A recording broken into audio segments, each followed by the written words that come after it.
grow together. So today we are going to talk about a very important aspect, and that is CSAT score, or probably you can say how to improve CSAT as well. If you are a part of a customer experience domain or a customer experience program, then CSAT plays a very vital role. You must know that. First of all, if you don't know what is CSAT, CSAT is basically a customer satisfaction score, and it's a mechanism to gauge how many customers are actually happy and satisfied with you. And it has been gauged, or it has been measured through a survey. There are different surveys that have been conducted. Somebody does the CSAT post inbound call completion, like once the inbound call is getting completed, an advisor is going to ask. So either he will capture it manually, or he's going to route the call to the IVR, where customer can go to the IVR and he can do the selection. He can do his response in yes and no. If he's satisfied, it will be a CSAT. If he's dissatisfied, it will be a DSAT.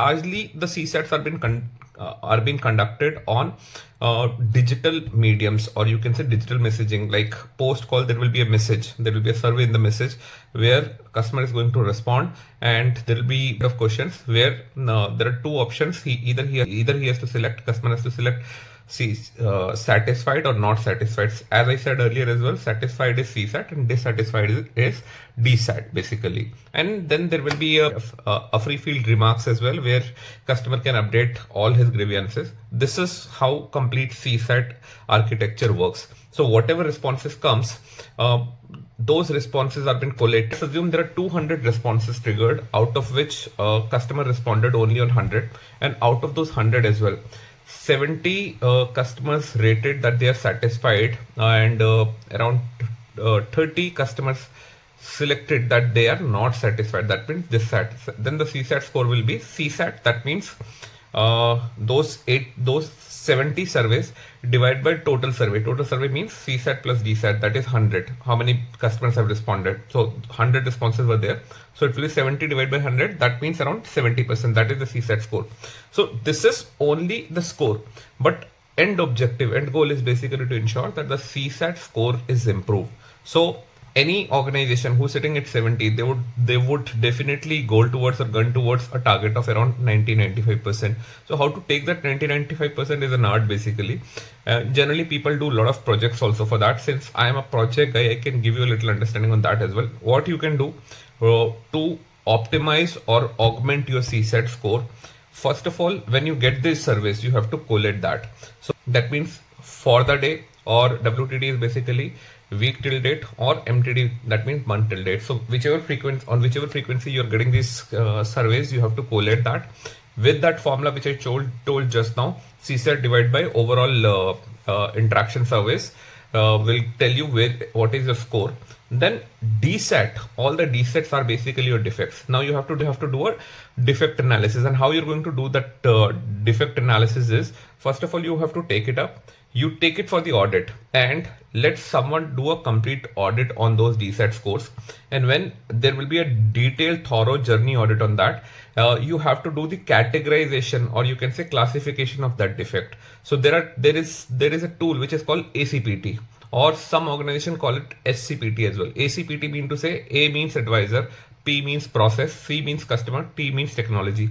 So the VOC of that call, when somebody is going to listen the call, or somebody is going to call the customer, why there was a DSAT, it can be taken on a out call as well, or if the details are coming out of that message very clearly, if the VOC is very clear from that message itself that what was the reason of DSAT, then that exact reason of DSAT you have to classify whether it is in a scope of advisor or human.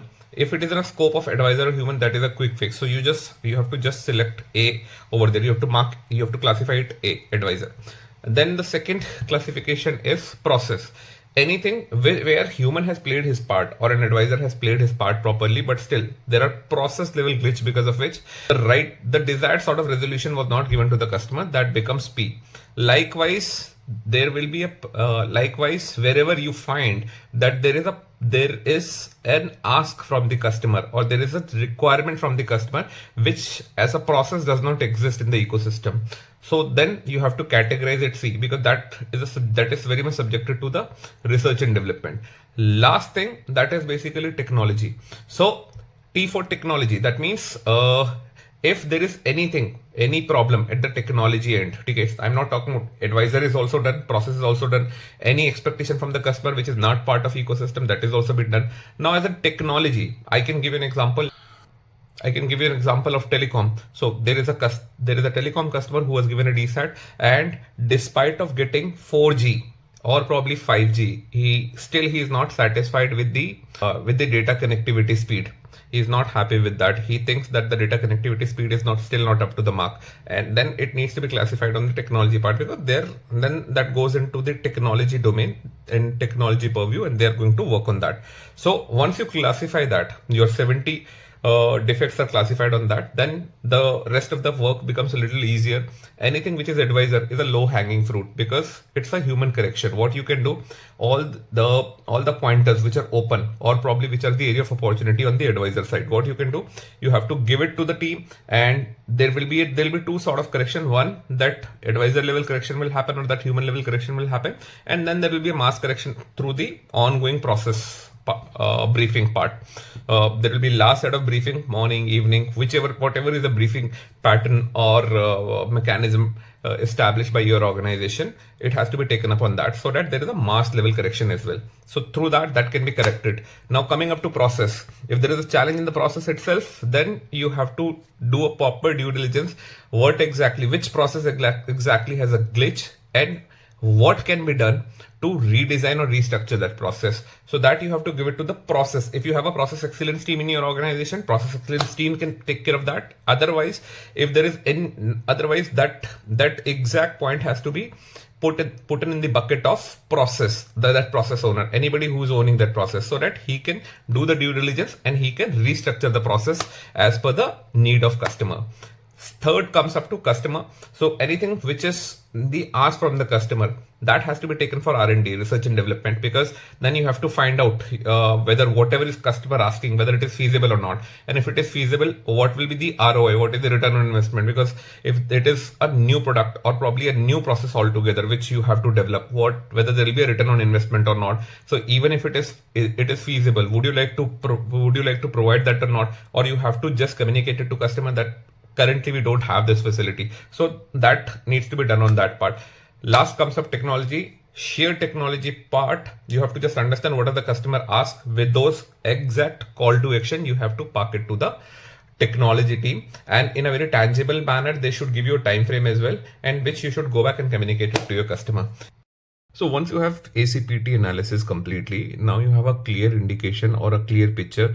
What is the advisor scope percentage? What is process scope percentage? What is customer scope percentage? And what is technology scope percentage? And when you have this clarity, the battle becomes a little easier for you. What you need to do basically is you have to start tracking the contribution reduction of this defect.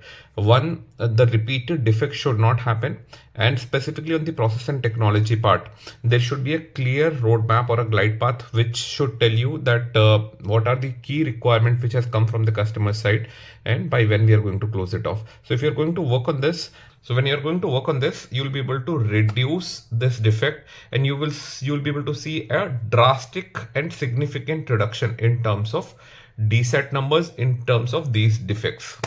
So trust me, if you're going to work on that, there will be a huge and massive transformation in your CSAT score. You're going to augment that in the desired pace. This model actually works. I've personally worked on that in different organizations when I have worked on the CSAT project. Hope you like this video and hope you have liked this content as well. Please use that. If you still have any challenge, if you still have any concern, you need some clarity on that, please message me. I'll try to respond to your messages. If there is any logical counter as well, don't forget to put that, because that also together we will exchange some learnings as well. Because if you think there can be a better way out, please put that. I will try to do research on that part as well. So hope you have really liked the video and you have found this video very lucrative. If you have really found this video lucrative, then please don't forget to like the video, share the video for the Hope you have found this video very useful, and if you found this video useful and lucrative, then please don't forget to like my video and share it further for larger expansion of knowledge. And if you have, as I said earlier as well, if you still have any doubt, clarity, or if you have a counter as well, please don't forget to put it on the comment. I will try to go through all the comments and respond to you accordingly. And new viewers, if you really like my content, don't forget to subscribe my channel. Thank you very much.